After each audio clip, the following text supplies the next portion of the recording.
Finance या service. Finance एक सुविधा, अपना या नौकरी। सब्सिडी आपका सहयोग। आप बढ़ेंगे, देश बढ़ेगा। कोई भी समस्या है फाइनेंस से संबंधित, मैं आपके साथ, कंसल्टेंट आपके साथ। एमएसएमई हो या लघु उद्योग हो या लिमिटेड, हम आपके साथ। आपकी हर समस्या का हल संयम फाइनेंस सर्विसेज। दोस्तों नमस्कार। आज हम बात करेंगे लीगल डॉक्यूमेंट के संबंध में। हमेशा किसान जो व्यक्ति होता है या अन्य भी होते हैं, व्यापारी भी होता है, शिक्षित व्यक्ति भी होता है, वह जब भी लोन के लिए आता है वो अपने डॉक्यूमेंट लेके आता है। और डॉक्यूमेंट जब सर्च में जाता है तो सबसे ज़्यादा परेशान होता है, क्योंकि उसको पता ही नहीं, डॉक्यूमेंट के संबंध में कोई जानकारी नहीं होती है। इस वजह से वो अतिरिक्त परेशान होता है। कभी भी हम लोग कोई भी प्रॉपर्टी खरीदते हैं, मकान, दुकान, ज़मीन, कुछ भी जब खरीदें तो हमें डॉक्यूमेंट की जानकारी बहुत ज़रूरी है। हमारे पास डॉक्यूमेंट की जानकारी नहीं होती है, इस वजह से हम लोग फाइनेंस के टाइम बहुत परेशान होते हैं। इसलिए आप जब भी कभी प्रॉपर्टी खरीदते हैं तो प्रॉपर्टी में कुछ मूल दस्तावेज है जिनकी आपको जानकारी होनी चाहिए। अगर वो आपको जानकारी नहीं है तो आपका जो भी डॉक्यूमेंट्स होगा, जो भी प्रॉपर्टी आपने खरीदी होगी, वो निश्चित रूप से सक्सेसफुल नहीं होगी, ना ही उसकी सर्च होगी, ना उस पर ऋण मिलेगा और आप लगातार परेशान होंगे। अधिकतर लोग सिर्फ रजिस्ट्री करवा लेना ही प्रॉपर्टी का ऑनरशिप समझते हैं, जबकि ये गलत है। प्रॉपर्टी में हमको क्या क्या चीज़ों का ध्यान रखना चाहिए, ये आपको सोचना कंपलसरी है। इसी के ऊपर आज हम चर्चा करेंगे। जब भी हम खेती, घर, दुकान, किसी भी चीज़ को खरीदते हैं तो सबसे पहले हमें विक्रेता के संबंध में जानकारी होनी चाहिए। मुझे अभी लोन के दौरान कितने सारे लोग आए हैं जिन्होंने लोन पर लेते समय किसी से एग्रीकल्चर खरीदा है, घर खरीदा है, तो विक्रेता 3 लोग हैं, क्रेता 1 है, और उन्होंने 3 लोगों का अधिकार था, लेकिन किसी एक व्यक्ति ने भेज दिया और उन्होंने रजिस्ट्री करा लिया, जबकि ये रजिस्ट्री वैध नहीं है। आगे जाकर के निरस्त हो जाएगी, या दूसरी कैटेगरी में अगर हम इसको देखें तो अनजाने में ही सही, पर ये फ्रॉड है। आपने दूसरे व्यक्ति के अधिकार को बेचा। इस संबंध में भी कई बार लोग गुस्सा करते हैं, नहीं साहब उनकी तो सहमति थी। सहमति में कहने से सहमति नहीं होती है, सहमति लिखित में होनी चाहिए, अधिकार लिखित में होना चाहिए। कि जैसे अगर कोई व्यक्ति 3 लोग बेचने वाले हैं, किसी की अगर डेथ हो गई तो जो बेचने वाला है वो अधिकार किसके पास गया, उसके नाम पे नामांतरण होना चाहिए। जिसके व्यक्ति के नाम पर नामांतरण है, क्या उसका वारिस है कि नहीं है, कोई और तो वारिस नहीं है, वो सारी होने के बाद ही प्रॉपर्टी की रजिस्ट्री करानी चाहिए। अगर ऐसी स्थिति में आपने रजिस्ट्री कराई तो आपको डॉक्यूमेंट का नॉलेज नहीं है और वो फ्रॉड हो जाता है। आपकी राशि भी गई, प्रॉपर्टी भी आपकी वैध नहीं हुई, साथ में आप कहेंगे कि हमने तो पूरा पैसा दिया, हमने सब कुछ दिया, लेकिन फिर भी अनजाने में ही सही, लेकिन इसे फ्रॉड कहते हैं। यह फ्रॉड है, इस फ्रॉड की कैटेगरी में आ जाता है जो अनजाने में गलती कर जाता है। नंबर 1। नंबर 2, हम जब प्रॉपर्टी खरीदते हैं तो उससे पूरा चेन टाइटल लेना चाहिए कि 30 साल का रिकॉर्ड हमको चाहिए। यह प्रॉपर्टी आपके पास कैसे आई, इसके पहले किसके पास थी, उसके पहले किसके पास थी, उसके पहले किसके पास थी। हमको 30 साल का रिकॉर्ड पूरा प्रॉपर्टी का हमारे पास होना चाहिए, तब हमको जाके प्रॉपर्टी की रजिस्ट्री करानी चाहिए। 30 साल के रिकॉर्ड में अगर ये नहीं है, ये प्रॉपर्टी, या इसके बीच में किसी को स्थानांतरण हुआ है, किसी को ट्रांसफ़र किया है, किसी का सेल हुआ है, तो आपको बराबर देखना है कि यह प्रॉपर्टी नाम पर चढ़ी या नहीं, सरकारी रिकॉर्ड में है कि नहीं। जब तक सरकारी रिकॉर्ड वगैरह में प्रॉपर्टी क्लियर नहीं है, तब तक हमको प्रॉपर्टी की रजिस्ट्री नहीं करानी चाहिए। 30 साल के बाद, 30 साल के अंदर अगर ये प्रॉपर्टी सक्सेसफुल, टाइटल पूरी डीड कंपलसरी बराबर है, तो हम मानेंगे कि ये प्रॉपर्टी ठीक है। तीसरा नंबर आता है कि अगर हमने 30 साल की प्रॉपर्टी के रिकॉर्ड्स बराबर प्रॉपर मेंटेन करके आपने लिया है तो प्रॉपर्टी वैध है, ठीक है। लेकिन इसमें एक चीज़ और भी इंक्लूड करना पड़ता है।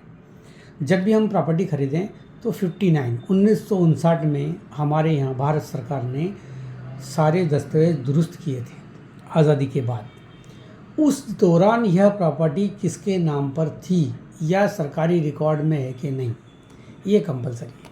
इसलिए 1959 के रिकॉर्ड में भी प्रॉपर्टी होना अनिवार्य है।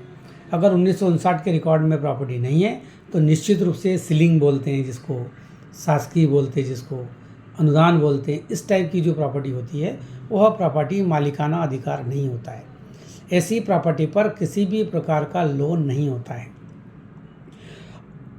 चौथी बात है कि जब हम प्रॉपर्टी की रजिस्ट्री कराते हैं तो रजिस्ट्री कराते समय ये जितने मैंने दस्तावेज बोला इसको कंपलसरी तरीके से देखें, नाम बराबर तरीके से मेंटेन करें, स्पेलिंग मिस्टेक ना हो, दिशाएं कंपलसरी है, रोड अगर उसमें दिखाया जा रहा है तो गूगल मैप में या प्रॉपर्टी में भी रोड होना अनिवार्य है। अगर रोड नहीं है तो उसको बोलते हैं लॉकेट प्रॉपर्टी।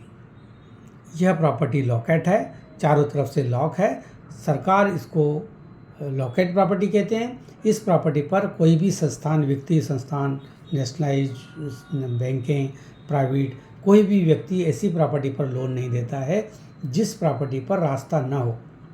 इसलिए लॉकेट प्रॉपर्टी नहीं होनी चाहिए। जब भी हम प्रॉपर्टी खरीदें मार्ग यानी कि रोड होना अनिवार्य है, और वो भी कहने से नहीं, ऑनर ने बोल दिया यहाँ से निकल जाना, वहाँ से निकल जाना, पेपर के अंदर रोड का होना अनिवार्य है और वो भारत सरकार की कैटेगरी में आना चाहिए कि ये रास्ता है जो कभी भी कोई भी नहीं रुकेगा। ये कंपलसरी है। इसके बाद आपको रजिस्ट्री करानी चाहिए। जब आप रजिस्ट्री करा लेते हैं तो रजिस्ट्री होते ही ये प्रॉपर्टी आपकी नहीं हो जाती। इस प्रॉपर्टी के लिए आपको विधिवत तरीके से नामांतरण करना है। भारत सरकार के नामांतरण में हमारा सरकार में भी नाम रजिस्टर्ड होना चाहिए। इसके बाद ही हम उस प्रॉपर्टी के ओनर बनते हैं। अब लीगल क्या होता है मैं आपको समझाता हूँ। लीगल जब भी हम कराने जाते हैं तो बैंक का जो अधिवक्ता, एडवोकेट जो होता है वो इसकी लीगल मतलब ये प्रॉपर्टी लीगल है कि नहीं ये देखता है। इसी को बोलते हैं सर्च रिपोर्ट। सर्च इसी को कहते हैं कि वो पूरा पेपर को सर्च करेगा। अगर हमने प्रॉपर्टी खरीदते समय इतनी चीज़ों को सावधानी से अगर देखा है, सावधानी से हमने इस काम को किया है, तो निश्चित रूप से वो प्रॉपर्टी लीगल में कोई दिक्कत नहीं होगी। सर्च फटाफट हो जाएगी, तत्काल सर्च होकर कोई भी वित्तीय संस्थान आपको लोन देगा। कोई भी लोन से आपको इनकार नहीं कर सकता है, पर इतनी जानकारी आपको होना चाहिए। हम जब भी बैंक के पास जाते हैं, बैंक हमें बोलता है प्रॉपर्टी वकील को सर्च में दे दो। हम काम में जुट जाते हैं कि भाई पहले सॉरी ये भी मांग रहा वकील, वो भी मांग रहा वकील, ये भी मांग रहा वकील, कुछ नहीं मांग रहा है। आपने रजिस्ट्री कराते समय, प्रॉपर्टी खरीदते समय जो गलती की थी उस गलती को ये वकील सुधार रहा है। इसलिए एग्रीकल्चर हो, कमर्शियल हो, रेसिडेंशियल हो, कोई भी अगर प्रॉपर्टी आप परचेस करते हैं तो पहले आपको लीगल डॉक्यूमेंट की जानकारी होनी चाहिए। जो मैंने इसमें जानकारी दी है वो सारी जानकारी आपके साथ आपके पास होनी चाहिए। उसके बाद प्रॉपर्टी की रजिस्ट्री होनी चाहिए। ऐसी स्थिति में आपकी प्रॉपर्टी वैध मानी जाएगी। आज मैंने ये वीडियो उन लोगों के लिए डाला है जो सर्च के दौरान 15 दिन, 20 दिन, 25 दिन, कहीं तो 3-3 महीने तक सर्च नहीं करा पाते हैं। उसके बाद भी प्रॉपर्टी फ्रॉड निकलती है, जबकि उनको पता नहीं ये फ्रॉड है। अनजाने में ही सही, लेकिन ये फ्रॉड होती है। इसलिए जब भी कोई प्रॉपर्टी खरीदें इसी तरीके से खरीदें। और जिसके पास आज की डेट में प्रॉपर्टी है, भले ही लोन नहीं लेना है, लेकिन अपने पेपर को दुरुस्त कराएं, सर्च कराएं, लीगल डॉक्यूमेंट अपने पास कंप्लीट रखें। शहर में आप देखते हैं कि जब भी कोई बैंक लोन करता है मकान के लिए, दुकान के लिए, तो वकील सीधा बोलता है मास्टर सर्च लेके आ जाइए।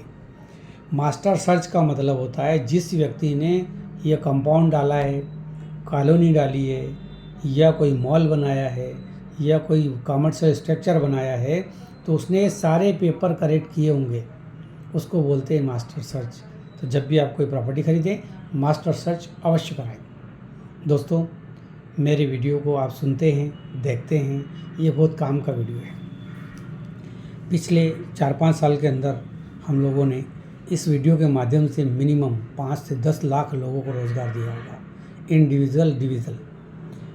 अगर हम एक डेयरी या एक बकरी पालन या एक इंडस्ट्री या एक फैक्ट्री या एक दुकान अगर हम लगाते हैं तो मिनिमम 50 से 100 लोगों को रोज़गार देते हैं।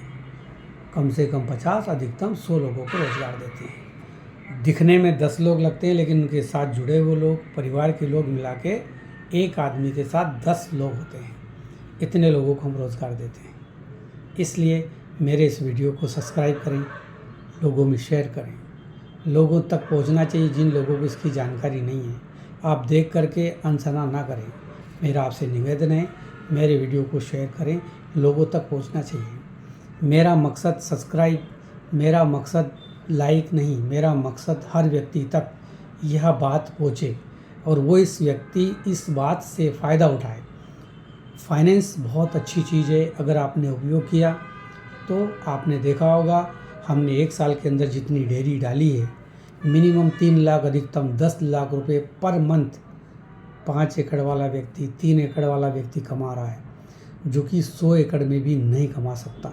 साल में 1.5 करोड़ रुपए कमा लेते हैं। दोस्तों, मेरे इस वीडियो को शेयर करें, लाइक करें, सब्सक्राइब करें, लोगों तक पहुँचाएँ, ग्रुप में डालें। ये मेरा आपसे अनुरोध है। नमस्कार।